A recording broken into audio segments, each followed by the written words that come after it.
Olá, bem-vindos a mais um Panrotas em Foco. Hoje o nosso convidado aqui no Festival do Turismo de Gramado é o secretário nacional de Políticas do Turismo, do Ministério do Turismo, o Ayrton Pereira. Tudo bem, Ayrton? Bom dia, Arthur. Bom dia aí os espectadores da TV Panrotas. Ayrton, você está desde o começo no Ministério, foi uma passagem pela Embratur. Nesses 6 anos, qual o balanço, qual você diria que é o papel do Ministério do Turismo, o que o trade, o que a população pode esperar dessa pasta? Olha, eu acho que nós tivemos uma série de avanços nesses 6 anos. A importância que o setor de turismo ganhou nesses 6 anos com a criação do Ministério do Turismo, o processo de continuidade, o respeito pela continuidade das ações, o planejamento das ações. Foram 3 ministros? Foram 3 ministros e todos eles tiveram como base e prioridade os planos nacionais, que nós já tivemos 2 planos nacionais desde o início do Ministério, e um plano nacional construído de forma coletiva, tendo como referência o Conselho Nacional de Turismo e o Fórum Nacional dos Secretários de Turismo. Então, eu acho que isso é a importância que esse setor ganha a partir da criação do Ministério do Turismo, os recursos que são disponibilizados a partir desse momento.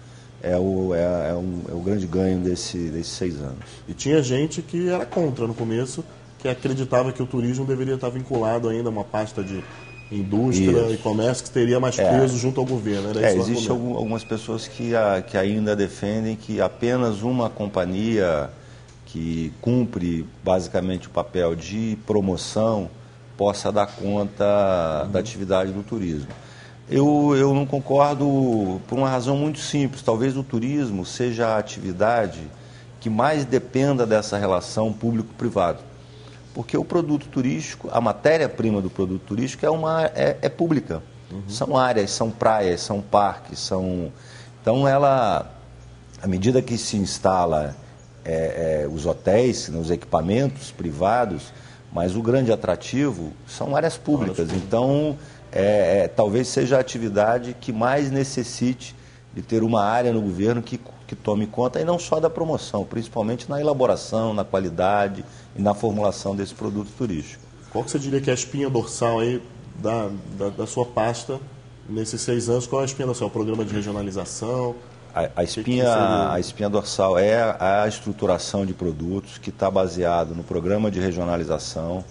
O programa tem um mérito extraordinário de propor ao país um recorte de divisão, não a divisão tradicional que a gente conhece dos estados e municípios, mas uma divisão pautada no potencial turístico.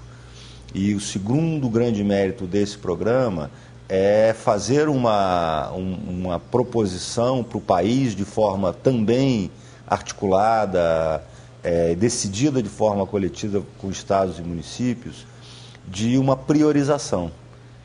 Então, à medida que você tem recorte, que é um recorte regional, e a priorização, que você sai de 3.200 municípios e vai para 65 municípios, a gente tem de verdade a possibilidade de ter destinos indutores com muita qualidade, servindo de referência para o restante do país. Você falou nos 65 destinos que foram escolhidos aí para ser o foco. O que está acontecendo com esses destinos? Teve uma primeira pesquisa que foi apresentada no Salão do Turismo e foram detectados vários problemas nesses destinos de promoção, de infraestrutura. Em que fase que eles estão agora? O que vocês estão fazendo? A nossa ação, pelo fato de ser em um número limitado de municípios, nos permite uma atuação conjunta. Eu atuo no município A da mesma forma que o município B, quer dizer, não há uma distorção. Vocês estão presentes em 65. Nós estamos presentes.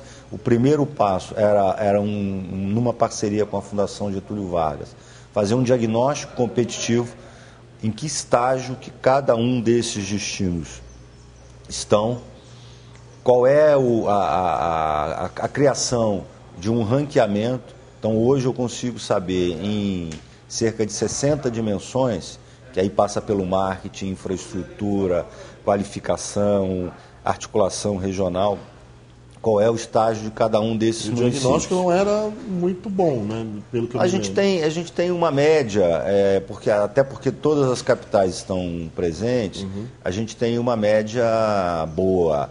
O que eu chamo de boa? Quer dizer, é como se nós conseguíssemos passar de ano mas o que nós queremos é aquela nota lá em cima, acima de 7, para poder dizer que realmente a gente tem destinos com padrão, com competitividade no mercado internacional. E hoje, em que pé que está? Bom, aí nós fizemos esse diagnóstico. À medida que você faz o diagnóstico e você cria um pequeno grupo gestor em cada uma dessas unidades, grupo esse que você faz a articulação e faz o desenvolvimento das ações, nós também tiramos uma lista inicial de prioridades.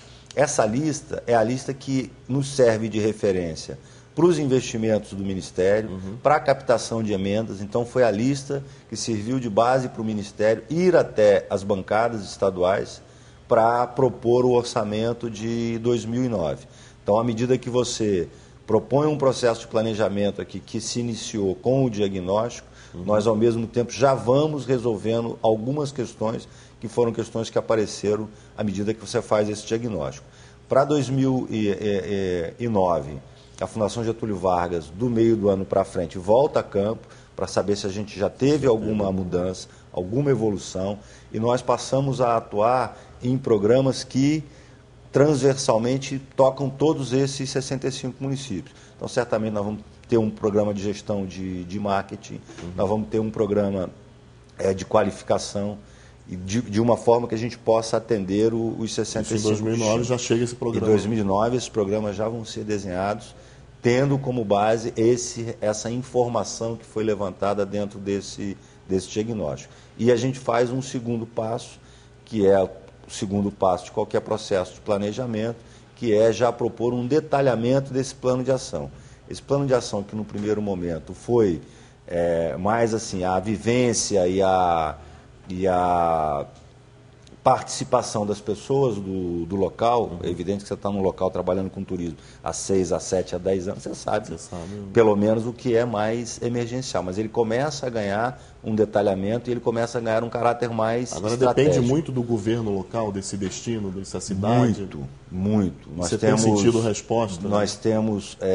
esse não foi um ano fácil para fazer esse trabalho, mas nós não queríamos interromper o processo.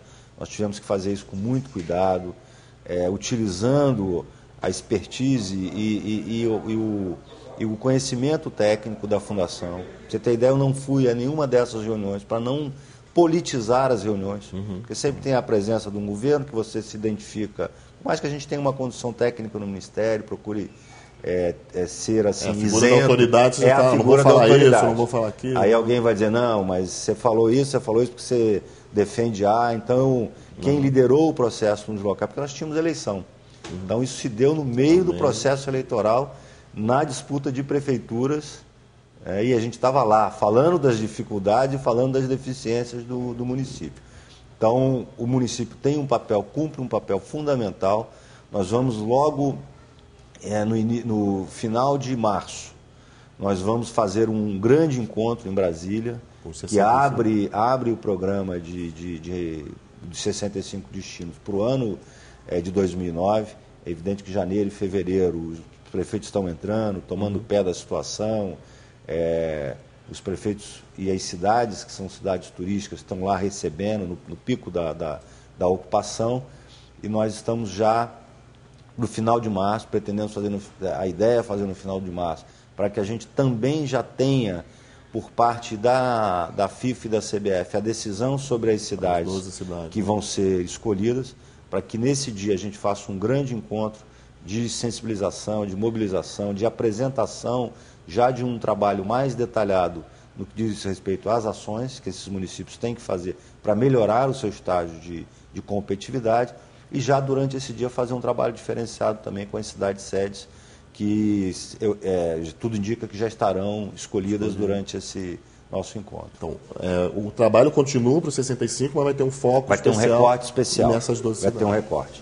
Okay. Já acertado com a própria Fundação, ela já está trabalhando, porque existem coisas específicas para o evento que não se aplicam nos 65. Claro. Um levantamento, um inventário mais detalhado da oferta hoteleira, as condições de acessibilidade, enfim, a gente precisa de um desenho mais específico para essas cidades, mas nós não queríamos fazer separado, como todas elas, né? Porque nós decidimos, e aí seria natural, as capitais são indutoras, até pelo papel logístico que ocupam, de recepção de voos e da possibilidade de distribuição disso para o restante dos estados, elas estão presentes. Então, certamente as cidades escolhidas estão dentro dos 65. A gente vai fazer uma pausa e eu queria, na volta, continuar essa relação com os estados e com os destinos para tirar a dúvida de como que isso funciona na prática. A gente volta já com o Paródias em Foco com Ayrton Pereira.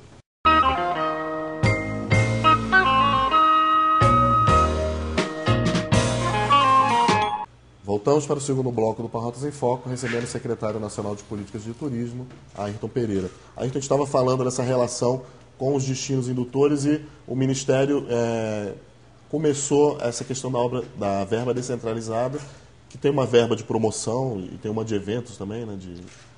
Não, evento é um outro processo, a gente fala também, mas é destinado à promoção. Tem uma verba que antes a Embratur que cuidava na outra gestão e que você ia lá para patrocinar um evento ou para fazer um folheto, e agora ela é descentralizada. Está funcionando os critérios? Está funcionando. São justos aí para destinos tão variados? A gente tem hoje o recurso centralizado para promoção nacional e internacional. Essa é uma relação com os estados.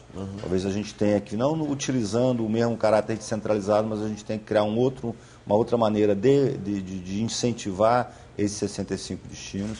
Mas é um recurso para o estado e é um recurso que o estado utiliza da maneira que ele achar. Vai ter uma orientação do Ministério? Aí a gente começa, nesses 2, 3 anos de liberação desse recurso, passar algumas diretrizes que são as diretrizes da nossa política. Né?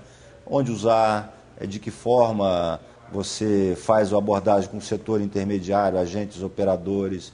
Vamos falar mais com o público final, essa tem sido a orientação, porque é o momento. Como é que você fala com o público final? Então nós procuramos fazer isso através das reuniões do Fonatur e no momento em que ele apresenta esse projeto, é um projeto apoiado através de convênios, que gera um plano de trabalho, aí as equipes procuram fazer essa orientação. O Ministério veta o projeto, fala, não, isso aqui não está dentro da política, ou o Estado que decide, não, eu quero fazer isso aqui. Não, tem determinadas coisas que a gente, até por ser responsável pela utilização daquele recurso público, que a gente faz o veto no sentido de olha, pela nossa experiência isso não vai funcionar, não vai dar certo. Você não pode estar num evento e fazer uma recepção, para tantas pessoas gastando isso. Quer dizer, uma recepção nesse padrão é para um conjunto de formadores de opinião. Então, a experiência da equipe auxilia, porque é evidente que você tem estados que têm uma tradição de fazer promoção comercial, de fazer publicidade, e que aí tem tanta experiência como a que nós temos hoje na equipe, mas tem estados que estão começando e que precisam cada vez mais da nossa orientação. No mercado nacional, o problema acaba ficando minimizado, porque dificilmente a soma das partes não dá um todo. Na área internacional, isso é mais complexo, porque às vezes vários estados fazendo não significam um acréscimo na imagem geral do Brasil. Até porque tem muito estado que não tem presença internacional. Né? Às vezes cria uma confusão na mente desse nosso cliente, que acaba sendo praticamente o mesmo no mercado espanhol, no mercado... Fala, mas é Brasil, não é Brasil? Agora é um estado, agora é outro. Então você tem que ter muito cuidado, porque às vezes, em vez de você estar somando, você está anulando todo um trabalho que foi feito pela promoção central. Nesses anos, você acha que os estados têm usado bem essa verba? Tem usado bem, a gente tem cada vez mais procurado fazer esse direcionamento, fazer essa apresentação. Eu, sempre nas primeiras reuniões do ano, eu procuro passar qual é o nosso planejamento nessa área. Então, nós já no começo desse ano, nós dissemos que iríamos atuar em março com o programa Viaja Mais, direcionado para...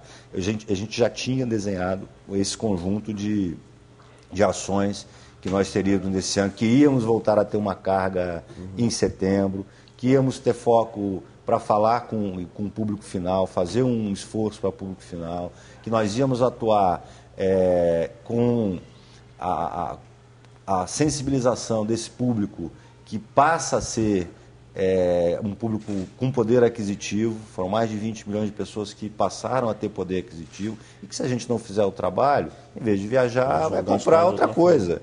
É uma disputa que a gente tem no dia a dia, na mídia, com celular, com carro, com geladeira, e cada vez mais nós temos que comunicar para poder fazer da viagem algo que faça parte da cultura e da cesta de consumo do brasileiro. Agora, como é que você vê? Assim, praticamente todos os estados têm secretaria, são poucos que não têm uma secretaria de turismo, mas que não tem dinheiro, não tem verba, e a ação acaba ficando limitada. Eles acabam dependendo dessa verba federal, e vocês têm uma ingerência maior nesses casos? Vocês orientam mais? Isso é algo que nós temos alertado os estados, que, primeiro, existem recursos nossos, que são recursos pequenos, né, porque é sempre um equilíbrio entre o que os estados podem fazer individualmente com essa verba e o que nós podemos fazer. Então, se eu abro mão da minha parcela, que é a parcela decidida pelo Ministério, eu deixo de fazer as campanhas nacionais, que é essa exatamente que a gente lançou aqui em Gramado. Sai da mesma unidade orçamentária. Então, nós temos indicado o caminho aos estados. O caminho das emendas parlamentares é um caminho, o caminho das emendas de bancada, das emendas individuais, porque nós temos que colocar que isso é investimento, isso não é recurso colocado fora. Publicidade em qualquer negócio faz parte do investimento. Agora, as emendas parlamentares, elas focam mais em infraestrutura, né? Não, a gente já tem muita coisa de qualificação, a gente já tem muita coisa de evento e também as emendas individuais também de infraestrutura. Então, a gente tem procurado passar, mas tem alertado também que esse recurso do Ministério veio para somar com a parte do Estado. Aí, realmente, em alguns estados, o secretário quase que tem medo de falar com o seu governador em relação a esse recurso na área de promoção e acaba se contentando com o dinheiro que vem do Ministério. Teria que ser como era o Prodetur, que você tem que ter a contrapartida do Estado. Esse recurso do Ministério é exatamente para estimular que o Estado coloque o seu e a gente faça um complemento e aumente esse bolo, que é um bolo necessário para a promoção e para a disputa desse cliente. Vou falar em Prodetur, essa nova fase parece que está dando muito certo, já tem vários estados que já estão conseguindo. Houve uma facilitação, é um procedimento e uma lógica que foi modificada. A lógica inicial do Prodetur era uma lógica onde era necessário que todos os estados de uma mesma região fizessem o seu pedido de forma conjunta, e às vezes um estado que não tinha capacidade de endividamento prejudicava os outros. Então, houve uma modificação. Nós temos agora um Prodetur nacional, onde é possível o Estado individualmente fazer a sua solicitação. O Ministério está aportando, porque isso é um empréstimo tomado pelo Estado, mas o Ministério está pagando 40% desse empréstimo. Então, ele toma 100%, e paga 60% em condições excepcionais, porque é Banco Mundial e num prazo longo, o que é bom porque acelera processos. A gente tem obras estruturantes, né? Ele cumpriu um papel fundamental no seu primeiro estágio, no Nordeste. Boa parte da infraestrutura turística que está colocada hoje no Nordeste, aeroportos, de estradas, foi oriunda desse programa. E agora um sucesso extraordinário no Prodetur Nacional. E nesses projetos o Ministério também tem que dar ok? O Ministério ele faz o papel de orientador, ele faz o papel, mas a decisão é no Estado, né? Porque o Estado que é o tomador desse recurso, é um empréstimo, mas eu posso te dizer que, de uma forma assim, geral, os Estados têm propostas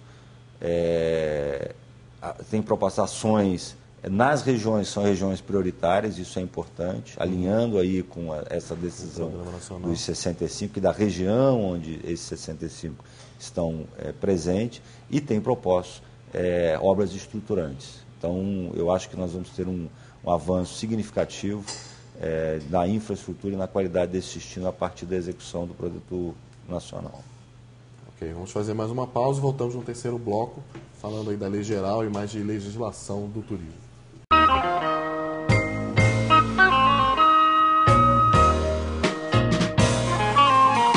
Voltamos para o terceiro e último bloco do nosso bate-papo com Ayrton Pereira, secretário nacional de Políticas de Turismo. Ayrton, acabamos de ter a promulgação aí da Lei Geral do Turismo. O que acontece agora? Como é que regulamenta? Como é que ela entra em prática agora? Nós temos 90 dias a partir da sanção da publicação, né? Sanção do presidente da publicação, para regulamentar alguns temas que já estavam previstos na lei geral que necessitavam de regulamentação. Então tem uma equipe trabalhando, coordenada pelo Ricardo Musch, lá no departamento liderado lá pela Tânia Brizola, e aí nós estamos num processo, numa velocidade boa, para colocar em prática essas questões que mexem com o dia a dia do consumidor. Por exemplo, a necessidade de ser cadastrado. Necessidade do cadastro. Como é que vai funcionar e como é que vai ser a fiscalização? Olha, o grande mérito da lei é o redesenho do nosso sistema de turismo. O redesenho assim, no sentido de criar condições efetivas para o estabelecimento desse sistema. Então, a partir da lei, o primeiro passo os convênios de fiscalização com os estados passam a ter um outro caráter a partir de janeiro. Continua sendo estratégia do Ministério delegar aos estados a competência de fiscalização, né? Então, esse é o primeiro passo para poder remontar sobre novas bases essa relação. Nós estamos avançando nas condições de tecnologia para receber um aporte maior de cadastrados e iniciamos essa comunicação com o conjunto do setor. O nosso cadastro passa a ser uma referência e uma relação direta do Ministério com as empresas que fazem parte do setor, porque para o Ministério, quem não está nesse cadastro passa a não existir, já que ele é obrigatório, que ele é... E aí, com o olhar nesse cadastro, a gente passa também a construir programas. Nós não queremos ter esse cadastro com o foco e o olhar de um cadastro para ser fiscalizado, mas de um cadastro de empresas que precisa ser qualificado, ajudado, incentivado, motivado, e eu passo agora a ter um canal direto e uma relação direta com essas empresas. Então, certamente vão surgir desse universo de cadastro programas de qualificação, linhas de incentivo voltados, porque eu passo a ter um recorte extraordinário, eu passo a saber, a ter CPF, a ter CNPJ. É muito mais fácil acessar. Muito mais fácil, essa modificação analisar. Que a gente quer fazer. Eu não quero ter um banco de dados estático. Eu quero ter uma relação de comunicação permanente, onde eu possa passar elementos da política voltada para o setor e ter a resposta através desse canal de comunicação que está sendo criado. Algumas vezes se cobra muito do Ministério do Turismo um papel ou de regular ou de fiscalizar. Até onde você acha que tem esse papel, por exemplo, na questão dos cruzeiros, que muito se debate, muito se discute, mas o Ministério nunca teve assim, um estudo sobre o que está acontecendo com o cruzeiro. Essa é uma deficiência que eu tenho que assumir por uma série de motivos. Pega uma linha de estudo, pega outra. Isso não foi elaborado, eu estou retomando isso, precisa ser feito, até para poder ter uma discussão mais tranquila e racional em relação a esse setor e a importância dele no conjunto do segmento de turismo. Eu acho que se essa discussão for bem encaminhada a partir desse estudo, a gente pode significar o desenvolvimento. A gente pode fazer navio aqui no Brasil, porque a gente tem uma indústria naval fortíssima que está aí atendendo ao setor petroleiro. a gente pode formar mão de obra, a gente pode ter navios de bandeira brasileira. Eu acho que pode significar o surgimento de um grande segmento, como significou o do rodoviário. Hoje nós somos ponta na fabricação de carroceria de ônibus, enfim, estamos aí no mundo inteiro, tem a presença de empresas brasileiras, empresas até da região sul do país. Então, essa é uma deficiência que precisa ser corrigida. Vocês vão fazer esse estudo? Nós vamos fazer. O Ministério vai fazer. Eu estou tomando algumas iniciativas para contratar ainda em 2008. Né? O que eu estou desenhando é o escopo desse estudo. Porque eu tomei a decisão de fazer algo mais ampliado, estabelecendo uma relação com o que acontece no mundo e qual é o peso e o equilíbrio das tarifas, da mão de obra, dos encargos de mão de obra. Enfim, eu estou procurando. O primeiro passo que a gente vai dar é o que a gente tem feito em todas as nossas ações no Ministério, é fazer um trabalho de benchmark, de entender o que acontece no mundo. Isso a gente já tem uma equipe mobilizada para isso, e eu tenho certeza que essa é um compromisso, né? Porque eu já tinha dito tanto a hoteleiros e representantes dos cruzeiros que eu ia fazer. Tive problemas na definição do escopo, no encontro do parceiro ideal para realizar, mas nós vamos superar, e já ainda em 2008 nós já vamos tomar algumas medidas. Chegou num volume tão grande que tem que decidir o que tem que decidir. Tem que decidir se dessa indústria, como que ela se integra. Nós estamos saindo de uma situação que deveria ser bom para todos, e hoje ninguém está satisfeito.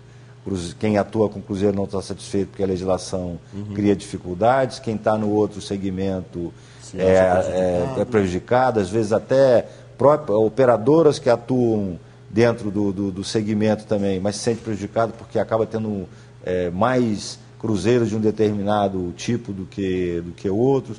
O Brasil deixa de aproveitar um potencial, porque poderia estar aproveitando os cruzeiros de longo curso como uma alternativa à baixa oferta do aéreo. Ele poderia estar vindo para o Brasil, saindo de Portugal, saindo da Itália, atravessando o Atlântico e vindo no próprio navio. Então nós estamos deixando de aproveitar oportunidades no momento que está todo mundo insatisfeito. Então eu espero,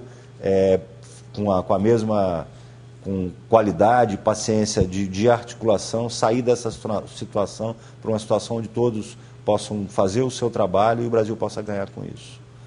Desde o começo, o Ministério, até para fazer o plano nacional, ouviu o trade inteiro, ouviu o mercado, ouviu especialistas, e foi criado o Conselho Nacional, que hoje tem mais de 60 entidades. É produtivo ter uma reunião assim com 60, ou as decisões vão mesmo para as câmaras temáticas e aquilo ali é mais um encontro que não se decide muito? Nós tomamos a decisão de reformular isso no início do ano desse ano, né, de 2008. Propusemos isso ao Conselho, que é uma reunião desse tamanho, que precisa ser desse tamanho para ter a importância política e empresarial, porque nós temos vários ministérios e, por outro lado, representantes de todas as grandes entidades que são entidades nacionais. Mas ela precisa também ganhar um caráter mais executivo. Então, nós dividimos as reuniões em blocos esses que representam dois tipos de manifestação. Uma manifestação das câmaras temáticas. Passamos a presidência das câmaras temáticas para o setor privado. O Ministério indica alguém da sua equipe para fazer o executivo da história, mas o setor privado assumiu isso e deu a dinâmica que desejava a cada uma dessas câmaras temáticas. Precisa funcionar melhor. Eu acho que a gente precisa, alguns temas que são temas dessa natureza, hoje, por exemplo, eu deveria estar recebendo isso a partir do debate das câmaras temáticas. Eu continuo recebendo isso a partir da iniciativa de entidades individualmente, que não invalida, mas esse era um debate que deveria estar acontecendo nas câmaras temáticas. Uma outra possibilidade de manifestação dentro do Conselho Nacional são os grupos de afinidade. Então, a Câmara Temática reúne pessoas e entidades de várias naturezas. Então, a Câmara de Promoção, eu tenho desde a federação que preside, né, passando por hotelaria, passando pela Associação dos Trens, tem o outro tipo de organização é a reunião por grupos afins. Aí senta todas as entidades da hotelaria. E ali, para ter uma posição, para ter uma fala, cada um fala uma coisa.